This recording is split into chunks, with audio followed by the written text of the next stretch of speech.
एक बड़ा सुंदर प्रसंग है। इनका नाम है भक्त रामदास जी। और ये दक्षिण में गोदावरी के किनारे एक कनकावती नाम की नगरी थी, वहां ये रामदास जी रहते थे।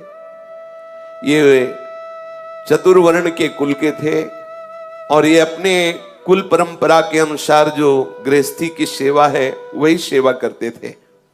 अत्यंत दैन्य और अत्यंत गरीब, सीधे पूरे शरीर में ठीक से पहनने के लिए वस्त्र भी नहीं थे, खाने के लिए कोई ऐसी व्यवस्था नहीं थी। अगर आज वो सेवा ना करें जो उनके कुल की है तो दूसरे दिन उनके यहाँ रसोई नहीं जलेगी, ऐसी कोई अन्न की भी व्यवस्था नहीं थी। रोज का रोज कमाना और अपने परिवार का भरण पोषण करना, आए हुए अतिथि की सेवा करना, और सत्संग से बड़ा प्यार था उनको।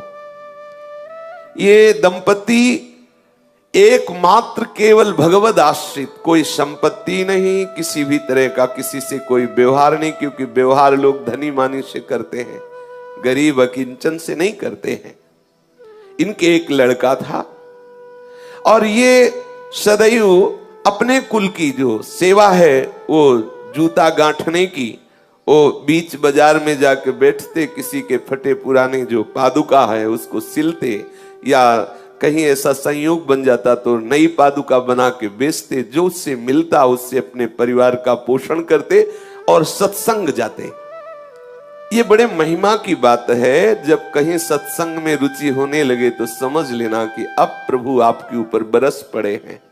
सत्संग में रुचि होना अर्थात भगवत प्राप्ति का मार्ग खुल गया है, क्योंकि सत्संग सुनने वाले को निश्चित निश्चित अविद्या का नाश करके भगवत अनुराग की प्राप्ति होती ही होती है। सत्संग से विवेक प्रकट होता है, विवेक जो है मोह का नाश कर देता है। सत्संग में सबसे पीछे जाके बैठते और जो वैष्णव भगवत चर्चा करते, ये उनके मुख की तरफ ताकते रहते। कोई पढ़े लिखे तो थे नहीं, तो जो बात समझ में आती नहीं तो बस सुनते, और जब भगवान नाम कीर्तन होता तो नाचने लगते। उनका साहस भी नहीं हुआ कि उन वैष्णव से कह सके कि आप हमें दीक्षा दीजिए। बस सत्संग में जो नाम कीर्तन होता उसी नाम को उन्हें पकड़ लिया। बस मन में बार बार कृष्ण गोविंद ऐसा बोलते, और एकांत में वो कभी कभी पुकार उठते हृदय से, हे हरि मैं जैसो तैसो तेरो, हे हरि मैं जैसो तैसो तेरो। इतना ही याद हुआ, बस इतना ही। पद नाम से, शास्त्र स्वाध्याय नाम से, बस इतना ही, हरि मैं जैसो तैसो तेरो। और सत्संग में नियमित जाके बैठना, कुछ समझ में आए या ना आए, जब नाम कीर्तन होता तो बड़ा आनंद मिलता। और वही कृष्ण कृष्ण गोविंद गोविंद हरि हरि, और बीच बीच में आ भर के हरि मैं जैसो तैसो तेरो, मैं जैसा हूं वैसा आपका हूं, मैं जैसा हूं हे हरि आपका हूं। तीन प्राणी, स्वयं, पत्नी और पुत्र, जो इस सेवा से उनको अर्थ मिलता, उससे परिवार का पोषण, कोई अतिथि पधारता उस अतिथि की सेवा, और जो सत्संग में जाते हैं नियमित, बस उनके हृदय में एक बात बैठ गई, कैसे इस जगत के मालिक को रिझाऊं। ना तो मेरे में कोई योग्यता है, ना पढ़ा लिखा हूं, ना धन है, ना पवित्रता है, मैं किसी योग्य नहीं, कैसे रिझा। क्या मेरे से कभी प्रभु रीझ सकते हैं? बिल्कुल अनपढ़, कोई शास्त्र का ज्ञान नहीं, कोई पवित्रता का ज्ञान नहीं, कोई पद्धति का ज्ञान नहीं। आप देखिए, प्रभु केवल भक्ति से प्रसन्न होते हैं, जानते भी नहीं हो कि भक्ति किसे कहते हैं। आगे इनके प्रसंग में देखिएगा, एकदम भोले भाले, जानते भी नहीं कि भगवान की कोई भक्ति भी होती। बस सत्संग में पहुंच जाना, जैसे सत्संग हो रहा है, पहली बार गए, बैठ गए, अच्छा लगा, क्योंकि सत्संग का एक जो वातावरण होता है, कोई कितना भी अज्ञानी विषय जीव हो, उसके हृदय को परम शांति शीतलता, तभी नींद आ जाती है। अगर वो किसी को नींद ना आती हो तो सत्संग में बैठ जाओ, इंद्रियों को विश्राम मिलता है। भले वो सोच समझ ना हो तो भी उसको विश्राम मिल जाएगा, वो नींद में चला जाएगा। अगर वो सतोगुणी है, भगवत भक्त है, तो भाव में चला जाएगा, और अगर उसकी पहुंच नहीं हुई भाव में तो वो विश्राम को प्राप्त होता है। समस्त इंद्रियां सुखद अनुभव करने लगती हैं, धीरे धीरे विवेक बढ़ता है।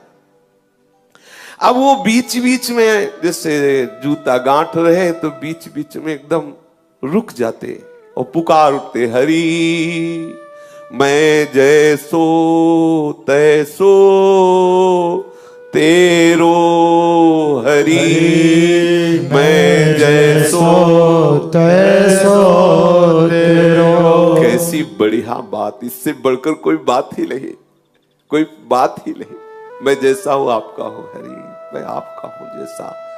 बस बार बार कृष्ण गोविंद कृष्ण गोविंद कृष्ण गोविंद, बीच बीच में आह भर कर हरि मैं जैसा हूं आपका हूं, हरि मैं जैसो तैसो तेरो। ये बात उनको इतनी प्यारी लगी, हरि मैं जैसो तैसो तेरो। अब ये इसी को गुनगुनाते, सदैव इसी को गुनगुनाने लगे, हरि मैं जैसो तैसो तेरो। निरंतर इस पंक्ति को गुनगुनाना और वो अपने कार्य को करना। उनके हृदय में इस पंक्ति का मर्म उतरा। जो हम बोलते हैं, जो हम सुनते हैं, वही मनन होता है। जो मनन होता है वही हमारे अनुभव का विषय बन जाता है। जैसे हम विषय वार्ता सुने, विषय वार्ता बोले, विषय चिंतन करें तो हम विषयी हो जाते हैं, कामी हो जाते हैं। यदि हम नाम कीर्तन सुने, गुण कीर्तन सुने, उसी का गायन करें, उसी का चिंतन करें तो हम भक्त हो जाते हैं, हम भगवत प्रेमी हो जाते हैं।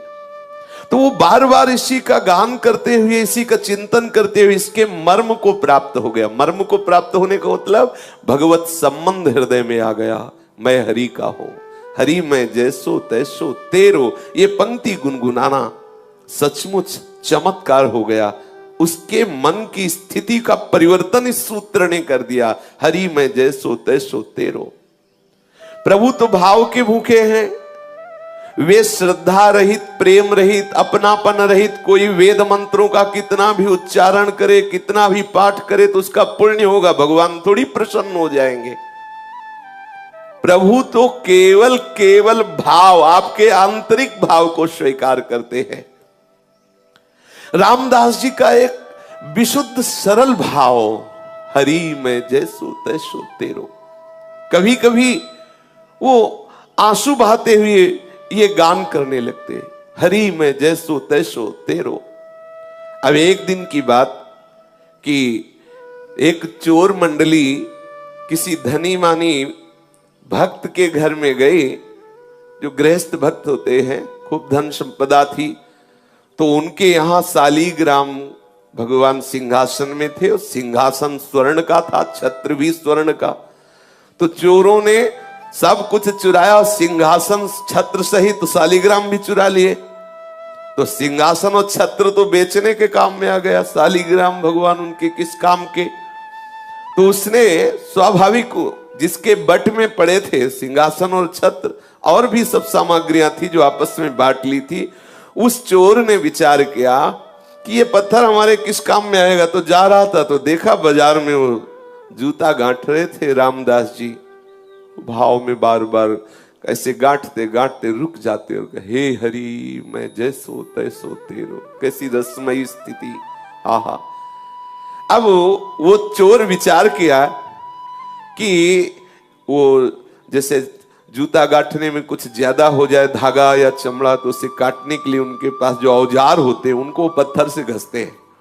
तो उसने विचार किया कि पत्थर ये मेरे काम में तो आने वाला नहीं, क्योंकि उसके अंदर कोई भाव ही नहीं था कि भगवान है। तो उसने रामदास जी से कहा कि सुनो, हमें अगर तुम जूता दे दो तो तुम्हारे घसने के लिए हमारे पास एक बहुत चिकना पत्थर है, हम दे दें। तो रामदास जी ने जो नए जूते बनाए थे वो उसे दे दिए, बिल्कुल सरल स्वभाव के भोले भाले भक्त। और वो शालीग्राम भगवान उनको दे दिए, और ये कह के दिया कि पत्थर तुम्हारे घिसने के काम में आएगा। अब वो देखा तो कि ये चिकने हैं, पर जब उसमें अपना वो औजार घसा तो और बढ़िया धार निकली उसकी। उसको लगा चलो जूते के बदले में अच्छा पत्थर मिल गया, बढ़िया है। अब वो उसमें घिसता और कभी कभी आंसू बहाते हुए, हे हरि मैं जैसो तैसो तेरो। देखो सूक्ष्मता की बात है, उसके आंसू गिरते शालिग्राम में। अब जब जोर से घसना होता तो हाथ में रख के थोड़ी घसते बनता है, फिर वो कुछ और मुद्रा होती है, इसमें स्पष्ट लिखा हुआ है वो मुद्रा। दोनों चरणों के बीच में शालिग्राम जी को फंसा के फिर घसते। आप जरा देखिए भाव का विषय कैसा होता है। अब वो हृदय में बड़ा आनंद मिलता, क्योंकि भगवान चक्र चिन्ह से चिन्हित शालिग्राम भगवान को इससे कोई मतलब नहीं है, ये तो क्या कर रहे हैं, बड़े बड़े रिझवार, बड़े लीला बिहारी हैं। अब चोर के द्वारा दिए हुए शालिग्राम का यहां ये प्रयोग हो रहा है। दूसरे की पादुका गांठना, उसमें धागा बढ़े तो उससे जो काटते हैं वो यंत्र उनका, उसको उसमें रगड़ते। ये एक दिन कोई पंडित जी अपनी पादुका ठीक कराने आए, तो जब दृष्टि गई तो उन्होंने देखा कि अरे ऐसे शुभ चिन्हों से युक्त, जिसमें चक्र का चिन्ह बना हुआ है, ऐसे चिन्ह से युक्त तो साक्षात शालिग्राम है। ब्राह्मण ने कहा तुम्हारी बुद्धि मारी गई है, ये तुम क्या कर रहे हो? तो उन्होंने कहा अपने पत्थर से अपने औजार की धार निकाल ले। ब्राह्मण समझ गया मूढ़ आदमी, इससे क्या बात करे। तो उनका तुम जितने रुपए चाहो मैं तुम्हें रुपए दूंगा, ये पत्थर हमें दे दो, ये पत्थर हमें बहुत आवश्यक है, दे दो। समझा कि इसको समझाएं कि भगवान है तो इसके क्या समझ में आएगा, जब ऐसी हालत है कि दोनों पैर रखकर फिर इसमें अपना औजार घिसता है, ये तो साक्षात शालिग्राम भगवान है। ब्राह्मण ने सोचा कि जैसे बंदर को हीरा मिल जाए तो क्या जाने, ऐसे क्या जाने बेचारा।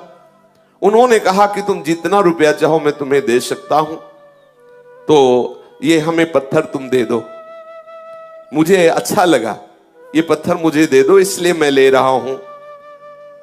अब उसने कहा कि मेरे तो बहुत काम में आए हैं ये पत्थर, लेकिन तुम्हारी इच्छा है तो मैंने ना पैसे दे के लिए हैं और ना तुमसे पैसे लेना है, आप ले जाओ, कोई बात नहीं है। ब्राह्मण ये सुन करके आनंदित हुआ और उसने वो शालिग्राम भगवान ले लिए। ब्राह्मण से कहा कि जो मैं मेहनत करता हूं जूता गांठ करके, उससे जो मिलता है मेरे परिवार का, उससे भरण पोषण होता है, मुझे इस पत्थर के बदले में कोई धन नहीं चाहिए, ले जाओ। कोई मुझे हवेली नहीं बनवानी, कोई मुझे सुख पूर्वक नहीं रहना, क्योंकि अगर सुख पूर्वक रहूंगा तो मैं भूल जाऊंगा प्रभु को, इसीलिए मैं जानबूझ करके उतना ही कमाता हूं जितने से रोज उधर भर जाए।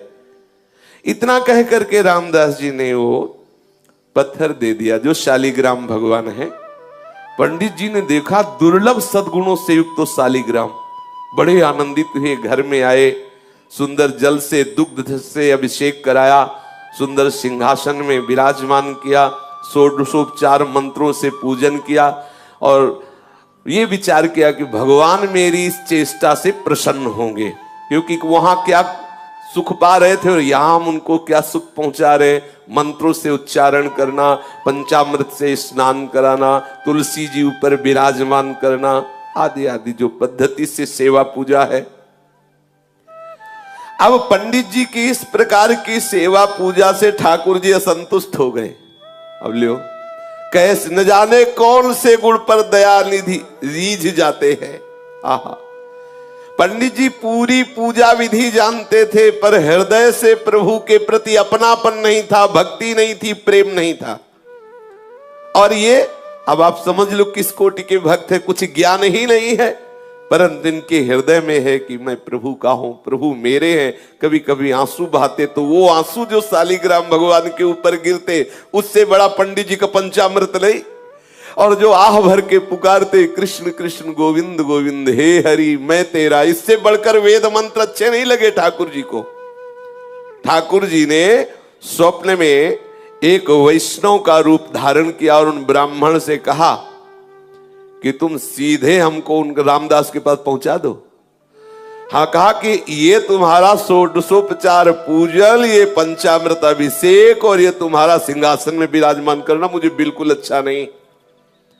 मुझे उसकी सूखी रोटी और आह भरी पुकार ने खरीद लिया है। मुझे वहीं पहुंचाओ। अब जब स्वयं स्वप्न में भगवान ऐसा आदेश कर रहे हैं तो उसके तो होश उड़ गए ब्राह्मण के, कि हम तो जिसे समझते थे कि वो तो अनपढ़ है, गंवार है, प्रभु इतना उसे प्यार करते हैं। अब हाथ में सुंदर वस्त्र पर शालिग्राम भगवान को लिया और भगवान से कहा कि आपको पता है कि आपके ऊपर वो औजार घिसता है, चंदन तिलक लगाने की बात जाने दो, सिंहासन में विराज वाले पैर रख के आप पे औजार घिसता, तुमको वो पसंद है?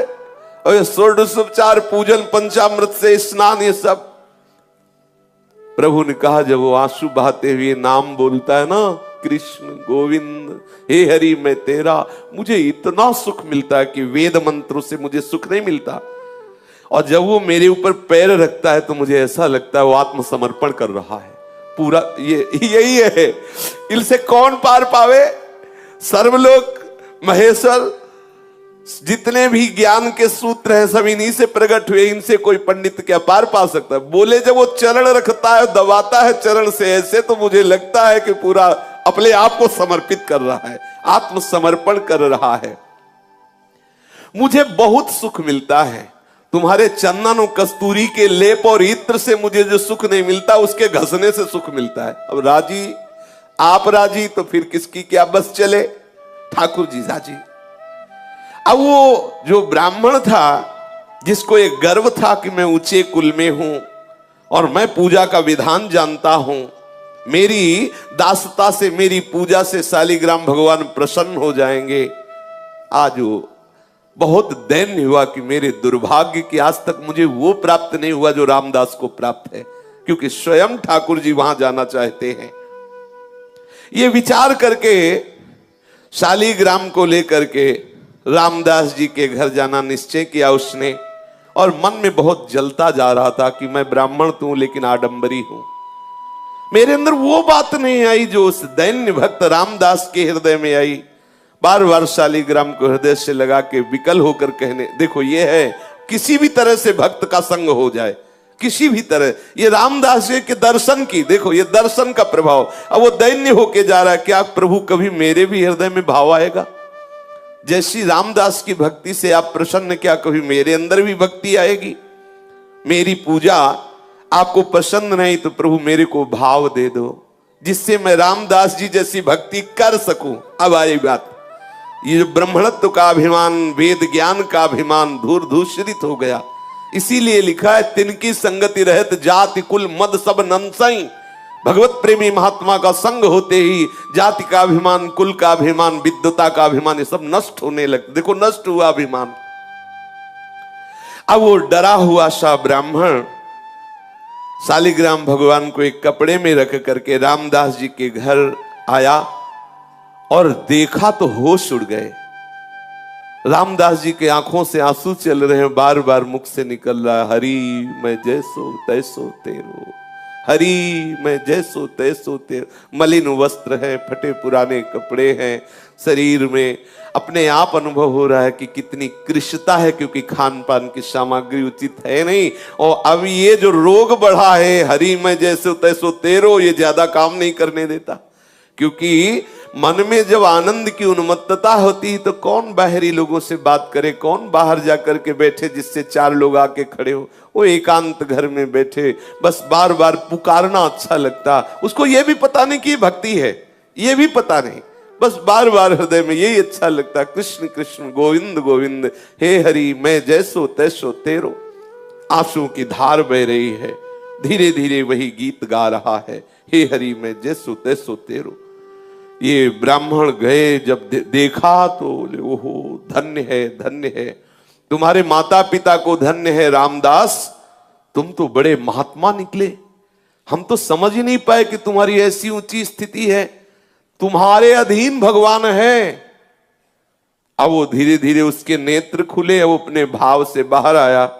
तब उन्होंने कहा कि ये जिन पर तुम पत्थर समझ करके अपना औजार घिसते थे, औजार नहीं, मैं उस समय बताया नहीं, ये साक्षात शालिग्राम भगवान हैं, त्रिभुवनपति स्वरूप में विराजमान है, सारे विश्व के स्वामी हैं, घट घट में विराजमान है, सबकी गति है, सबके आश्रय है। इनके शरणागति होने से जीव बंधन मुक्त हो जाता है। तुम्हारी सरलता, तुम्हारे प्रेम से ये रीझ गए हैं। जब मैं इनको ले गया, इनको पंचामृत से अभिषेक किया, वैदिक स्तोत्रों द्वारा इनकी स्तुति की, इनकी सेवा की, इनको भोग लगाया सब, लेकिन इनको पसंद नहीं आया। इनको तुम पसंद आए। मेरे स्वप्न में एक वैष्णव रूप धारण करके आए और मुझे ऐसा आदेश किया कि मुझे रामदास जी के पास भेज दो। वो रो पड़ा कि मैं तो महान पापी हूं। रामदास रो पड़े, अरे मैं महान पापी हूं, मैं तो समझ नहीं पाया कि भगवान है और मैं इनके ऊपर ऐसा कृत्य करता रहा है, मैं तो बहुत अपराधी हूं। चीख चीख के रोने लगा, मैं कितना निर्दयी, कितना नीच हूं, देखो मैंने क्या किया। बस ब्राह्मण तो खड़ा का खड़ा रह गया, वो भाव में डूब गए और हे करुणा समुद्र प्रभु, मैं कैसे आपको रिझा पाऊं, तुम मुझे कितना प्यार करते हो और मैं कितना नीच हूं। ऐसे बस पुकारने लगा, रोने लगा। अनन्य भक्ति से भगवान रीझ जाते हैं। बार बार ब्राह्मण उनको धन्यवाद करता कि तुम्हारे अंदर जो भाव आया है ना, ये बहुत कृपा से आया है। ब्राह्मण के वचन सुनकर के रामदास के हृदय में थोड़ी शीतलता आई। ब्राह्मण के चरणों में नमन किया। जो ही ब्राह्मण गया तो शालिग्राम की वो मूर्ति लेकर हृदय से लगाया और खूब रोने लगे। प्रभु मैं जान नहीं पाया कि आप भगवान हो, आप शालिग्राम भगवान हो। घर में ले गया, फटा पुराना जो भी कपड़ा हो ऐसे बिछाया, आसन पर शालिग्राम रखे और जो रूखा सूखा उसके घर में होता ठाकुर जी को भोग लगाता और गदगद कंठ से प्रभु को पुकारता। कई दिन ऐसे सेवा के बाद उसके हृदय में बात आई कि यदि तुम भगवान हो, मैं तो जानता नहीं, पंडित जी कह गए, मैं तो नहीं जानता कि तुम शालिग्राम भगवान हो, यदि तुम भगवान हो तो मुझे दर्शन दो। जब आप इतना प्यार हमसे करते हैं कि उनके घर तुम्हें रुका नहीं गया और तुम वहां से वापस आए हो, तो प्रभु मैं दीन हूं, मैं नीच हूं, मैं अज्ञानी हूं, मैं दुर्जन हूं, मैं पतित हूं, लेकिन हूं तो प्रभु आपका ही। प्रभु आप जानते हैं कि रात दिन मैं चमड़े का कार्य करता हूं, मुझ में कोई पवित्रता नहीं, कोई सदाचार नहीं, और ऐसे पवित्र ब्राह्मण के यहां से आप आए तो मुझे लगा कि आप मुझसे प्यार करते हैं। आप जब मुझसे प्यार करते हैं तो अब छुपा छुपी का खेल बंद करो, दिखाओ कैसे होते हैं भगवान, कैसे हो तुम, मुझे तो पता नहीं, लेकिन आप अब मेरे हृदय में बेचैनी हो रही कि आपका स्वरूप क्या है। प्रभु आप कृपा करो, मैं तुम्हें प्रत्यक्ष देखना चाहता हूं।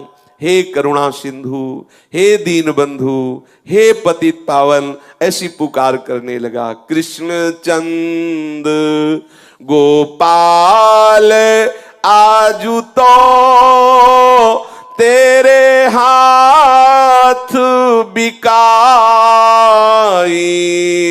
कृष्ण चंद्र गोपाल आज तो तेरे हाथ बिकाई। हे कृपा सिंधु कृष्ण, हे करुणामय भगवंत, मैं तो तेरे हाथ बिक गया। हे प्रभु, हे मोर मुकुट धारण करने वाले, हे वैजंती माला धारण करने वाले, हे कृपा सिंधु पीतांबरधारी, आप मुझे दर्शन दीजिए, अपनी कृपा से आप दर्शन दीजिए। मैं तो पतित हूं, नीच हूं, पर शरणागत हूं, शरण गए की लाज रखिए प्रभु। अब मेरे हृदय में बड़ी विकलता हो रही, मैं आपका दर्शन चाहता हूं। रामदास रो रो करके प्रभु से प्रार्थना करने लगा। ऐसा प्रेम समुद्र उमड़ा कि सब कुछ भूल गया, विह्वल विकल होकर के। ये विकलता प्रभु को खींचती है, उस अव्यक्त सत्ता को व्यक्त करती है। ये विकलता है, यही है, पर माया का पर्दा उड़े हुए है। जब हम ऐसे विकल हो जाए, जैसे मछली जल के बिना तड़पती है, ऐसे हमारे अंदर विकलता हो, और रहा नहीं जा रहा। देखो कैसी स्थिति आ गई, अब जिया नहीं जा रहा, विकलता हो गई। चीख चीख करके अपने घर में रो रहा है। शालिग्राम ठाकुर जी सामने हैं, रो के कह रहा मुझे दर्शन चाहिए। सब भूल गया। कभी कभी तो ऐसा भाव आ जाता कि नाच नाच के रिझाता कि मेरे नृत्य से रीझ जाओ। कैसी शोभा, फटे पुराने कपड़े हैं, कृष्ण शरीर है, और भाव में भीना हुआ सामने कपड़े में विराजमान शालिग्राम, नाच नाच के ये भाव की इसी नृत्य से रीझ जाओ प्रभु। मुझ गरीब के पास तो कुछ रिझाने के लिए नहीं है। कभी रो रो के प्रभु मेरे रोने से रीझ जाओ। ऐसी भावना से वो विकल होकर प्रभु से पुकारने लगा। अब तो प्रेम के जो अष्ट सात्विक भाव हैं उसके हृदय में उदय होने लगे। कभी हंसता, कभी रोता, कभी चुप शांत बैठ जाता, कभी गान करता, कभी हे हरि मैं जैसो तैसो तेरो, ऐसा पुकार उठता। उसके हृदय में इतनी जोर से लालसा जागी कि प्रभु का वियोग इससे असह्य हुआ और प्रभु को असह्य हो गया अब रुकना। ये है भक्त की सामर्थ। असह्य हो गया प्रभु को भी रुकना। अब प्रभु नहीं रुक सकते, विकलता हो गई। आहा, प्रभु विकल हो गए। अब वो गदगद कंठ से हे वंशीधर, हे मदन मोहन, जोर जोर से पुकारने लगा। हे वंशीधर, हे मदन मोहन, तुम्हारे चरणों में बार बार नमस्कार है। मुझ गरीब की पुकार सुनो।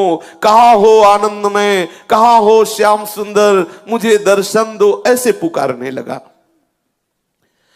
प्रभु यद्यपि मैं समझ रहा हूं कि जैसे छोटा सा बालक चांद को खेलने के लिए मांगे, ऐसे ही मेरी बात है। कहां मैं नीच अधम, कहां बड़े बड़े तपस्वी ऋषि जो आपको दुलार करते रहते ध्यान के द्वारा, कहां मैं अपवित्र। पर प्रभु मैं हूं तो आपका ना। मैं क्षुद्र हूं, दीन हूं, नीच हूं, जैसा भी हूं आपका हूं। पर अब मेरे हृदय में एक ही है, आपके दर्शन नहीं मिलेंगे तो मैं प्राण त्याग दूंगा। मैं नहीं जी सकता आपके बिना। क्या करूं, मुझसे जिया नहीं जा रहा। ये स्थिति है। कैसी कृपा होती प्रभु की अपने भक्तों पर। प्रभु के बिना अब जिया नहीं जा रहा। ये मतलब अब इस बात में केवल वाणी लड़खड़ाती है। ये केवल प्रभु देते हैं। भजन साधन और सब एक तरफ, ये बात अब जिया नहीं जा रहा। वो हृदय में ऐसी विकलता, एकांत बैठा हुआ पुकारता रहता है, अब जिया नहीं जा रहा। ये बात जिनके हृदय में आ गई, बस मिलन नजदीक है। जब जिया न जाए, नहीं खान पान ते भावे, नहीं कोमल वसन सुहावे, सब विषय लगे ते खारा है, हरि आशिक का मग्न। अब कुछ अच्छा नहीं, बस अब जीवन है तो हरि से है, अगर नहीं मिले तो जीवन नहीं। ऐसी विकलता हृदय में। अब मैं तुम्हारे लिए ही जी रहा हूं, बस हमारा जीवन प्रभु के लिए है। प्रभु यदि आप न आए तो इस जीवन का अंत हो जाएगा, क्योंकि आप कुछ सुहाई नहीं दे रहा। मैंने तो कभी जाना ही नहीं कि तुम प्रभु हो। देखो मैंने आपका निरादर किया, पर आपने प्यार किया। मैंने निरादर किया, मैंने जाना ही नहीं कि तुम शालिग्राम के रूप में चोर के द्वारा मेरे पास स्वयं आए हो। मैंने जाना ही नहीं। मैंने तो औजार घिसा, आपके ऊपर चरण रखे, आपको माना ही नहीं कि आप भगवान हो, लेकिन आप मुझसे प्यार करते हो। मैं उसी प्यार की दुहाई दे के कह रहा हूं कि आप मेरे से मिल जाओ, मेरे से मिल जाओ हे कृपा सिंधु। तभी मेरे अंदर ये हिम्मत आई कि मैं ऐसा कह सकूं कि मेरे से मिल जाओ। दीन दयालु, मेरा साहस आपकी कृपा पर निर्भर है। बोलो, आप एक सदाचारी वेदज्ञ ब्राह्मण के यहां जाकर भी संतुष्ट नहीं हुए, मुझ मैले कुचेले आचरण वाले के घर आए प्रभु, इसीलिए मेरा साहस हो रहा है। आप एक बार मेरे नेत्र गोचर हो। यदि दर्शन ना देना होता तो ये आपने ललक क्यों लगाई? ये आपने ललक क्यों लगाई? आप क्यों आए मेरे पास? क्यों मुझे सत्संग में ले गए? क्यों वो बातें सुनाई? क्यों अपना नाम अपनी जिह्वा पे लाए? क्यों ऐसी लीला की? मैं तो जैसा था वैसा पड़ा रहता, लेकिन आपने ही ये ललक लगाई, आप ही मुझे आगे बढ़ाए। तो अब आप मिल जाइए प्रभु, मैं जैसा हूं तुम्हारा हूं, अब मिल जाइए। बस बार बार यही, एक बार सांवरे ये अपना चांद सा मुखड़ा मुझे दिखा दो। मेरा चित्त विकल हो रहा है, हे मेरे मनमोहन, करुणा की वर्षा कर दो। इस दीनहीन कंगाल के पास कुछ ऐसा नहीं है जिससे मैं तुम्हें रिझा पाऊं। इस प्रकार विकलता हुई। भक्त का विशुद्ध भाव भगवान को अधीन कर लेता है। इसी विशुद्ध भाव की स्थिति में कोई भी विकार उसके हृदय में नहीं टिकता। काम, क्रोध, लोभ, मोह, दम, ये सब नष्ट हो जाते हैं। हृदय एकदम द्रवित, निर्मल और आंसुओं की धार के रूप में हृदय बहने लगता है। रामदास जी की प्रेम भरी पुकार सुनकर के उस सर्वेश्वर प्रभु स्थिर न रह सके। वो एक वैष्णव का रूप बनाया और रामदास जी के घर पहुंचे। रामदास जी के तो आंसू चल रहे थे, प्रभु से पुकार रहे थे, वो मस्ती में झूम रहा था। कभी कभी नाच पड़ता, कभी कभी अश्रु प्रवाह करते हुए कुछ बड़बड़ाता जो समझ में भी नहीं आता। कभी कभी शालीग्राम की मूर्ति उठा के हृदय से लगाता, चूमता, अपने नेत्रों में लगाता। कभी कभी मूर्ति लेके नाचने लगता, कभी मूर्ति को रख के साष्टांग दंडवत करने लगता। ऐसे और भगवान वहां खड़े हैं वैष्णव रूप। प्रेम दशा का निरीक्षण करके मुस्कुराते हुए उससे बोले, अरे भैया, ये तू नाच कूद क्यों मचा रहा है? कुछ मिल गया क्या तेरे को? ये बड़बड़ा क्या रहा है? ये काम धंधा छोड़ करके ये हाथ में क्या लिए है शालीग्राम के लिए? प्रभु वैष्णव रूप में घर गए और ऐसा पूछा। रामदास जी को आवाज सुनाई दी तो बाह्य चेतना हुई, आंख खोल करके देखा कोई वैष्णव है। साष्टांग दंडवत प्रणाम किया। सामने देखा दिव्य मूर्ति, द्वादश तिलक लगाए हुए कोई वैष्णव खड़ा है। विनीत भाव से हाथ जोड़कर कहा, प्रभु मैं तो महामूर्ख और अपवित्र नीच प्राणी हूं, मेरे से अपराध ही बनते रहते। मैं क्या आपके प्रश्नों का जवाब दूं कि मैं किसको लिए हूं, क्या बड़बड़ा रहा हूं, क्या बोल रहा हूं? मन का कुटिल हूं, विद्या बुद्धि बिल्कुल है नहीं, पवित्रता का तो लेश नहीं है। पर ये जब से मिले, शालीग्राम दिखाया और कहा, ये जब से मिले तब से मेरे हृदय में कुछ हो रहा है, बेचैनी हो रही, मुझसे अब जिया नहीं जा रहा। वैष्णव ने कहा कि तुम इन्हें भगवान समझकर पूजते हो? हाँ हाँ भगवान है, ऐसा ब्राह्मण ने बताया है। इसीलिए मेरे अंदर एक आकांक्षा हो गई कि मैं भगवान को साक्षात देखना चाहता हूं। मुझे दर्शन नहीं हुए। मुझे लगता है कि मुझे पूजा विधि नहीं आती है, कोई मंत्र आदि नहीं आता। जैसा मन में आता वैसे सेवा करता हूं, जो मन में आता वैसा बोलता हूं। क्या दीन दयालु प्रभु मेरे पे रीझ जाएंगे? ओ वैष्णव से ऐसा रामदास जी पूछते हैं। रामदास जी ऐसा कहते कहते चिल्ला चिल्ला कर रोने लगे कि मुझे न पूजा विधि आती, न वस्तु पूजा की है, न कोई शास्त्रों का ज्ञान है। क्या प्रभु मेरे से रीझ जाएंगे? वैष्णव वेशधारी भगवान ने आश्वासन दिया और कहा कि भाई ये तो ठीक है जो तुम कर रहे हो, लेकिन भगवान के दर्शन की बात तुम्हारे हृदय में आई, ये ठीक नहीं है। और भगवान ये वैष्णव रूप में आए। अरे बड़े बड़े देवता, योगी, मुनिजन कितने काल तक तपस्या करते हैं, ध्यान धरते हैं, समाधि में रहते हैं, वो दर्शन नहीं पाते, तो तुम जैसे मनुष्य को कैसे भगवान दर्शन देंगे? मेरी बात मानो, ये दर्शन की बात तो छोड़ो और अपना काम धंधा करो, थोड़ी देर भजन साधन कर लिया करो जैसे कर रहे हो। वैष्णव की इन वाक्य को सुन करके मानो रामदास का हृदय फट गया हो। उनकी आंखें खुली की खुली रह गई। आह भरकर तो क्या मुझे भगवान नहीं मिलेंगे? आह, ये प्रीति है। यही भगवान देखना चाहते कि कैसा मेरे भक्त में मेरे मिलन की व्याकुलता होती है। आंखें खुली की खुली रह गई। वैष्णव कह रहे हैं भगवान का दर्शन बड़ा दुर्लभ है। योगी मुनियों के समाधि भाव को प्राप्त महात्माओं के ध्यान में भी जो नहीं आते, वो मुझ जैसे नीच को कैसे दर्शन देंगे? ये बात ठीक कह रहे ब्राह्मण देवता, वैष्णव देवता। वो विकल हो गए, आंसू गिराने लगे और कहने लगे, देव आपका कहना सत्य है, मैं बिल्कुल अधिकारी नहीं हूं कि मुझे भगवत साक्षात्कार, पर क्या करूं, अब मुझसे जिया नहीं जाता। ये खास बात है, जिया ना जाए, प्रभु के बिना रहा ना जाए। मैं नीच हूं, पापी हूं। मेरे पाप और नीचता को देखने पर लगता है कि कभी भगवान मुझे नहीं मिलेंगे।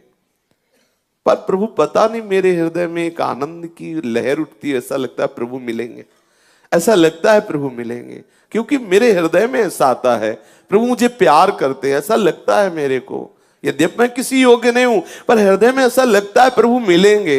ऐसा लगता है ये दया के समुद्र प्रभु मुझे जरूर दर्शन देंगे, मुझे ऐसा लगता है।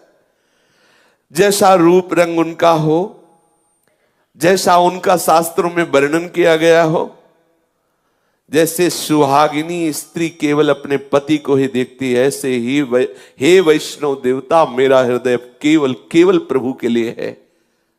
आप बिना दर्शन किए मुझे चैन नहीं, मेरे हृदय में लगता है कि वो मुझे मिलेंगे। मेरे स्वामी बड़े करुणा सिंधु, तुम भले ऐसा कह रहे हो, चाहे जो कुछ हो मुझे दर्शन मिलेंगे, और ऐसा कह के नाचने लगा, मुझे मिलेंगे, अवश्य मिलेंगे। यही बार बार सत्संग में जैसे कहते, निश्चय करो इसी जन्म में भगवत प्राप्ति होगी। कोई आके कहे तो इस बात से मत टलना, मुझे इसी जन्म में प्रभु मिलेंगे। आपका ये बार बार चिंतन निश्चय प्रभु को विवश कर देगा, और वो आपसे प्रभु का मिलन हो ही जाएगा। रामदास जी नाचने लगे, फिर विकल होकर के पुकारने लगे, और प्रभु खड़े हुए देख रहे हैं उसकी भावदशा को, जैसे सुतीक्ष्ण जी की भावदशा को भगवान श्री राम छुप करके देख रहे हैं। मीठे स्वर में फिर बोले, वैष्णव स्वरूप भगवान, बेटा रामदास, तेरा जीवन धन्य है। देख, मैं वैष्णव भेष में तेरे को देखना चाहता था कि तू मेरे प्यार में कितना विकल है। देख, मेरे को देख। जब ऐसा कहा तो आंख खोल के देखा तो वैष्णव नहीं थे, वो वैष्णव के आराध्य देव थे भगवान श्याम सुंदर। अनंत अनंत कोटि सूर्यों जैसा प्रकाश जिनकी श्री चरण नख से प्रकाशित हो रहा था, अचानक आंख खुलते ही आंख मुंद गई, इतना तेज। उसने देखा कि मदन मोहन त्रिभंगी लाल बंशी अधरों पर धारण किए हुए ललित त्रिभंगी स्वरूप से बड़े आनंद मुद्रा में विराजमान है, और रामदास जी की ऐसा सुंदर रूप, वो तो आनंद समुद्र में डूब गया कि अभी तक मेरे से भगवान ही बात कर रहे थे। रोज मिलते रोज वैष्णव जनों को, आप भी पहचानना, किसी न किसी रूप में आके वो ठिठोलिया करता है, किसी न किसी रूप में आके वो रोज मिलता है। पकड़ना, रोज परीक्षा करो, कहीं इस रूप में मेरे प्रभु तो नहीं आ गए, कहीं इस रूप में मैं चूक न जाऊं, मेरा प्रीतम किसी, यही तो वैष्णवता है, सब रूपों में झांकना, मेरा प्रीतम आया है इस रूप में। आप निश्चित देखना, एक दिन वो पकड़ जाएगा। और वो जैसे रामदास जी के सामने अपनी उस छद्म भेष को हटा दिया, ऐसे ही हटा देगा। वो किसी रूप में रोज आता है, वो ऐसा नहीं है, करुणा का समुद्र है, वो रुक नहीं सकता, नहीं रुक सकता, वो तुम्हारे पास ही है, रोज तुम्हें दुलार करता है। सच्ची मानिए, जिस दिन ऐसी विकलता हो जाएगी उस दिन वो पर्दा हटा देगा, और ऐसा ही सुख मिलेगा जैसा रामदास जी को मिला। सामने देखा सच्चिदानंद घन विग्रह प्रभु श्री हरि श्री कृष्ण चंद्र, पूरा घर प्रकाश से युक्त है। अब तो उछल पड़ा, आनंदित हो गया, वो सारी की सारी व्याकुलता आनंद में बदल गई। महाअमृत में सुख, बार बार प्रणाम कर रहा है। सामने नौ किशोर ठाकुर ललित त्रिभंगी विराजमान है, बार बार प्रणाम कर रहा है, बार बार श्री चरणों को स्पर्श कर रहा है। स्तुति करना चाहता पर आता नहीं है कुछ, इसलिए ऐसे कुछ बोलने की चेष्टा करता है। प्रभु उतने में ही मंद मंद मुस्कुरा रहे हैं। फिर अचानक भगवान अंतर ध्यान हो गए। अब तो पुनः दर्शन के लिए छटपटाने लगा, भूमि पर लौटने लगा, बड़ी ही तन्मय स्थिति हो गई। योग वियोग की सानंदमयी अवस्था में डूबा हुआ निरंतर, कभी देख रहा है भगवान उसके समीप है, कभी देख रहा अंतर ध्यान हो, ऐसी विकलता। एक बार दर्शन होने के बाद फिर कभी ऐसा नहीं होता कि प्रभु नेत्रों से उजल हो जाए, बस जाते हैं नेत्रों में। ऐसी ही आनंदमयी स्थिति में उसका शरीर पूरा हुआ, और वो नित्य पार्षद स्वरूप धारण करके प्रभु की नित्य सेवा में उपस्थित हो गया। इसीलिए देवर्षि नारद जी कहते हैं कि भगवत प्राप्ति के लिए, भगवत मिलन के लिए कोई ऐसा नहीं कि आप उच्च कुल में जन्मे हो तो ही भगवान मिले, या वेदों के पारंगत विद्वान हो, या बड़े दानी हो, तपस्वी हो, आदि आदि हो तो तुम्हें प्रभु मिले। प्रभु केवल केवल अपने भक्ति भाव से मिलते हैं। हृदय में प्रभु के प्रति अपनापन हो और तड़पन हो तो निश्चित प्रभु मिल जाएंगे। शेष चर्चा आगे। श्री राधा वल्लभ लाल की जय।